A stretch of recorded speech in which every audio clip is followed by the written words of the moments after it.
Hi all, this is the part 3 discussion video of questions of Technical Assistant Examination. First question, the ionization enthalpy of boron is slightly less than that of beryllium. This is because of, ionization enthalpy of boron is slightly less than that of beryllium. Okay. അതിൻ്റെ reason ആയിട്ട് തന്നിട്ടുള്ള options എന്തൊക്കെയാണ്? High effective nuclear charge of boron. രണ്ടാമത്തേത്, the 2p electron of boron is more shielded than 2s electron of beryllium. The penetration of a 2s electron to the nucleus is less than that of a 2p electron.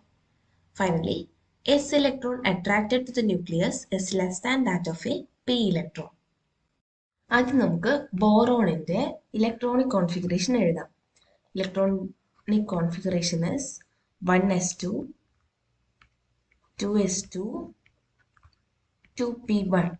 അതുപോലെ ബെർലിയത്തിൻ്റെ electronic configuration എന്താണ്? 1s2, 2s2.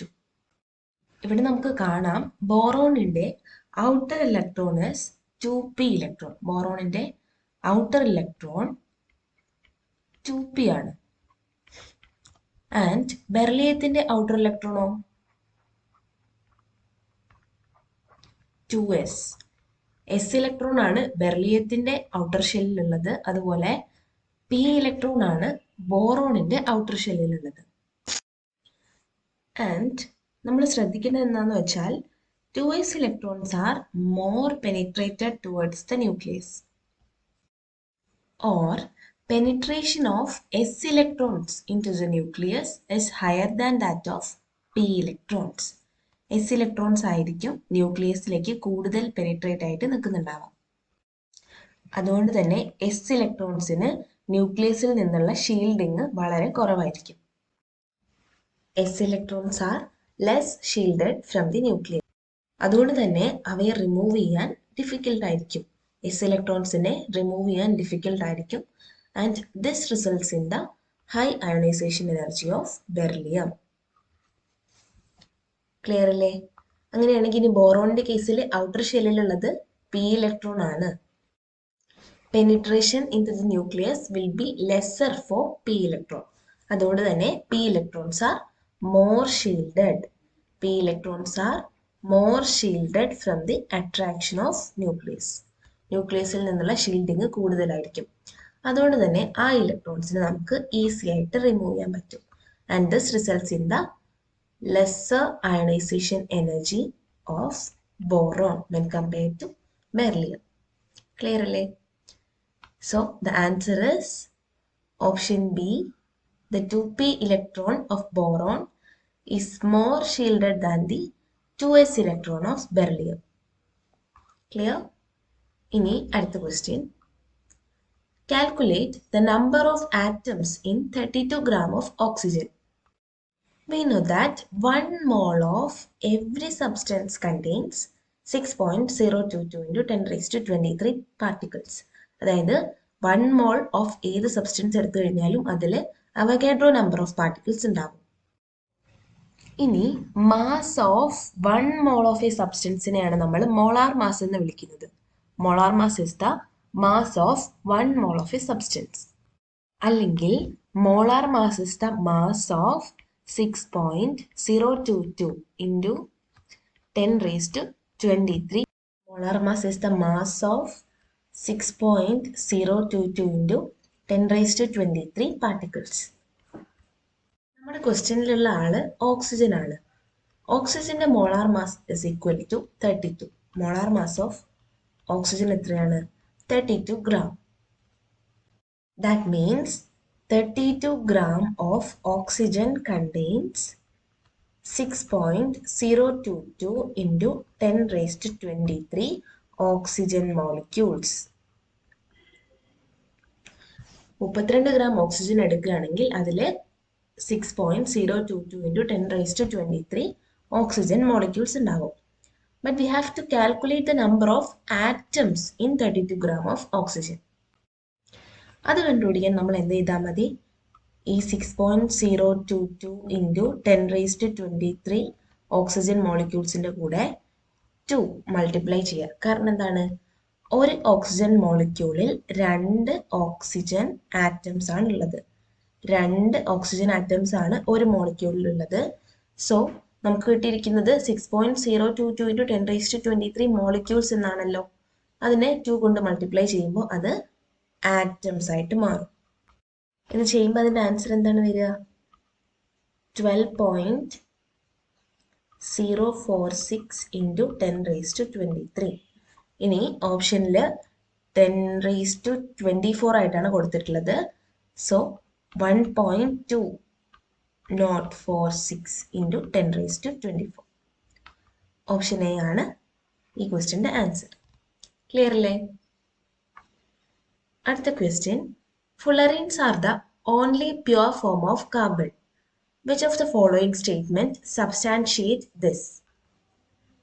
fullerenes ആണ് കാർബണിന്റെ ഏറ്റവും purest form.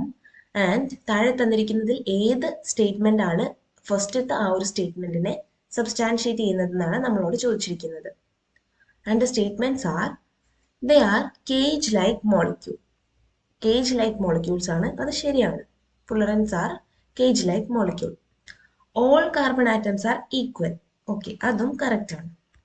Third option is carbon atoms undergo sp2 hybridisation. അതും correct ആണ്. And final option is they have smooth surface without having dangling bonds. ഇതും fullerenesന്റെ കേസിൽ correct ആണ്. ബട്ട് നമ്മളോട് ചോദിച്ചിരിക്കുന്നത് fullerenes are the only pure form of carbon, അതിനെ substantiate ചെയ്യുന്ന സ്റ്റേറ്റ്മെന്റ് ഏതാണെന്നാണ്. And the answer is option D, they have a smooth surface without having dangling bonds. fullerenes have no surface bonds. No surface bonds that may attract other atoms. അതുകൊണ്ടാണ് അത് pure ആയിട്ട് നിൽക്കുന്നത്. Okay അല്ലേ? അപ്പോൾ എന്താണ് fullerenes? fullerenes are the allotropes of carbon. Purest allotrope of carbon.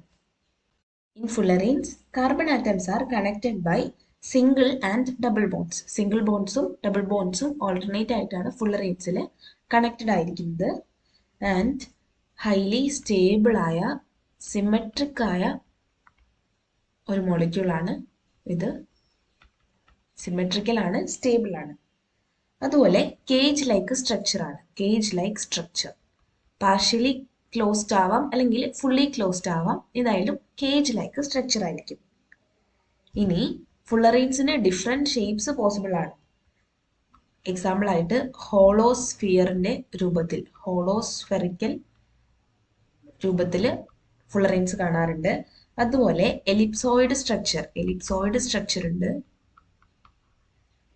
അതുപോലെ tube ഷേപ്പിലും കാണാറുണ്ട്. ഇതിൽ ട്യൂബ് ഷേപ്ഡ് fullerenesനെയാണ് നമ്മൾ കാർബൺ നാനോ ട്യൂബ് എന്ന് വിളിക്കുന്നത്. Carbon nano tubes are tube like fullerenes അല്ലെങ്കിൽ സിലിണ്ട്രിക്കൽ fullerenes. സോ അത്രയാണ് fullerenesനെ പറ്റിയുള്ളത്. ഇനി അടുത്ത question, NiCl4 2- has a tetrahedral shape. What is the spin-only magnetic moment of NiCl4 2-? First നമുക്കതിന് ഹൈബ്രിഡൈസേഷൻ എഴുതാം. NiCl4 2-ൽ Ni നിക്കല് സെൻട്രൽ മെറ്റൽ ആറ്റം 2+ ഓക്സിഡേഷൻ സ്റ്റേറ്റിലാണ് കാണപ്പെടുന്നത്. Ni2+ എന്ന് പറയുന്നത് D8 കോൺഫിഗറേഷൻ ആണ് അല്ലേ? D8 configuration. So Na2+ D8 എന്ന് പറയുമ്പോൾ 1 2 3 4 5 6 7 8. Okay, and we have given that it has a tetrahedral shape. Tetrahedral shape ആണെന്ന് നമുക്ക് തന്നിട്ടുണ്ട്. സോ അവിടെ നമ്മൾ എന്ത് ഓർമ്മിക്കണം?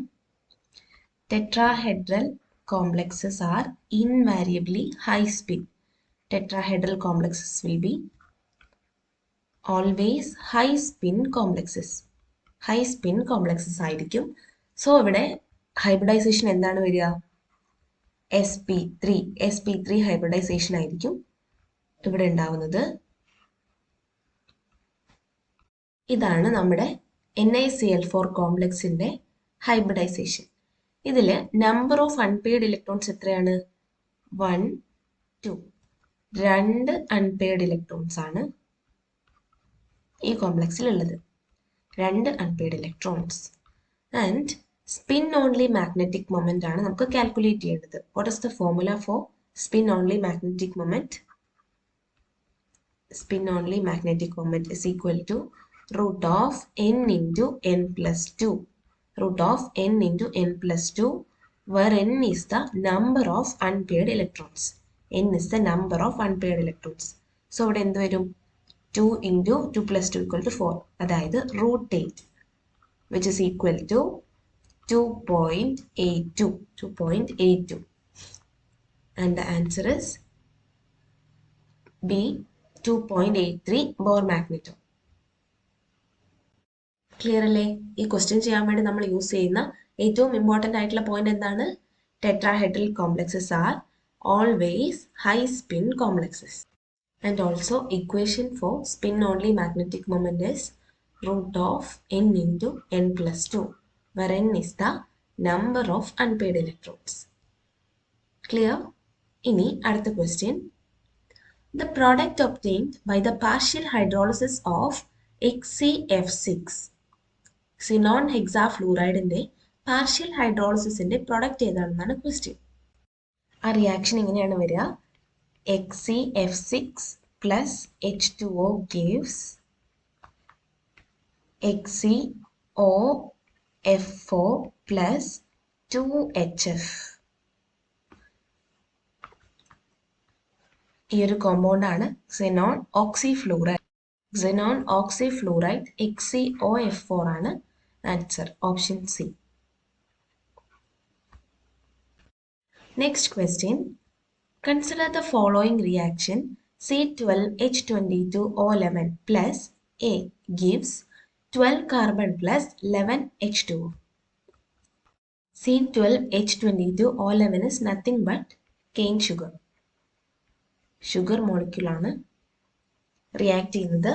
അതിൻ്റെ കൂടെ ഏതോ ഒരു റിയേജൻറ്റ് ആഡ് ചെയ്യുന്ന സമയത്ത് നമുക്ക് 12 കാർബൺ പ്ലസ് 11 H2O കിട്ടി. അതായത് ഇവിടെ water is removed. Water is removed from the sugar molecule.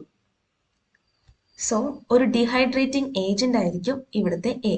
ഒരു ഡീഹൈഡ്രേറ്റിംഗ് ഏജന്റ് ആയിരിക്കും നമ്മൾ യൂസ് ചെയ്തിരിക്കുന്നത്. ആൻഡ് നമ്മുടെ ഓപ്ഷനിൽ HCl തന്നിട്ടുണ്ട്, H2SO4 തന്നിട്ടുണ്ട്, H2O2 തന്നിട്ടുണ്ട്, HNO3 തന്നിട്ടുണ്ട്. ഇതിൽ ഡീഹൈഡ്രേറ്റിംഗ് ഏജന്റ് ഏതാണ്?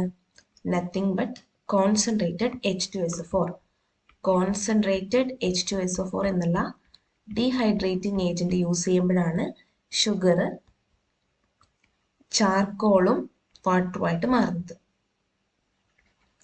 Sugar, charcoal plus water. Okay, clear ആണല്ലോ? ഇനി അടുത്ത question. Which one is the wrong statement about ozone? First statement, ozone is thermodynamically unstable. അത് കറക്റ്റ് ആണ്. ഓസോൺ ഡീകമ്പോസ് ചെയ്ത് ഓക്സിജൻ ആയിട്ട് മാറും. Ozone easily decomposes to oxygen gas and atomic oxygen. This is an exothermic reaction.